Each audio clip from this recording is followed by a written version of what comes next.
संपूर्ण सृष्टि में जहां भी कहीं प्रकाश दिखाई पड़ रहा है, यह मानिए यह परमात्मा का चैतन्य स्वरूप है, यह परमात्मा की चैतन्य सत्ता है। भगवान सूर्य की रोशनी में, चंद्रमा की शीतलता में, जहां भी पुष्पों की सुगंध में, ये जो भी कुछ आपको समझ में आ रहा है, ये सब परमात्मा की चेतन सत्ता है। और सत स्वरूप परमात्मा जो कि हर कण में व्याप्त है, हर क्षण व्याप्त है। हमें दिखाई तब पड़ता है जब हम देखना चाहें। यही बात नरसिंह भगवान को प्रकट करने से पूर्व हिरण्यकश्यपु ने प्रहलाद जी से कही, तू कहता है मेरा परमात्मा हर जगह है, तो बोले मुझे तो दिखाई नहीं पड़ता, कहां है तेरा परमात्मा? प्रहलाद जी ने कहा, पिताजी मुझको तो दिखाई पड़ता, अगर आपको नहीं पड़ता तो आपकी आंखों में मोतियाबिंद हो गया, आप जाइए ऑपरेशन करवाइए फिर दिखाई पड़ेगा। परमात्मा को देखने के लिए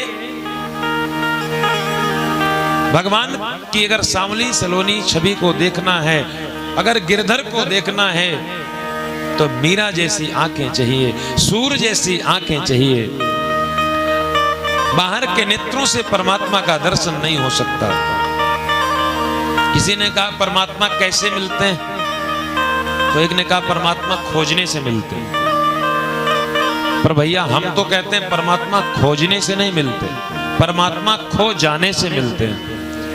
खो जाने का मतलब हम खो जाएं, हमारी सत्ता ही न रहे, और जब हमारी सत्ता यानी मेरी सत्ता खत्म होगी, वहीं से परमात्मा की सत्ता प्रकट होगी। और जो सत्ता, जिस सत्ता का दर्शन हो, वही तो परमात्मा। अगर भगवान का दर्शन करना है, किसी संत ने कहा, किसी भक्त ने कहा,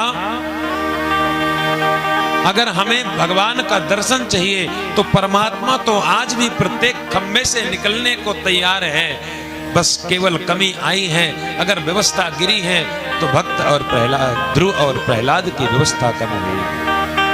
नरसिंह बसे प्रति खम्मन में, पर काड़न को प्रहलाद कहां। सूर्य अनेक फिरे कण मांगत, पै पद सूर्य सुस्वाद कहां। पुन ताल मंजीरा बजावे फिरे, मीरा मतवाली से चाह कहां।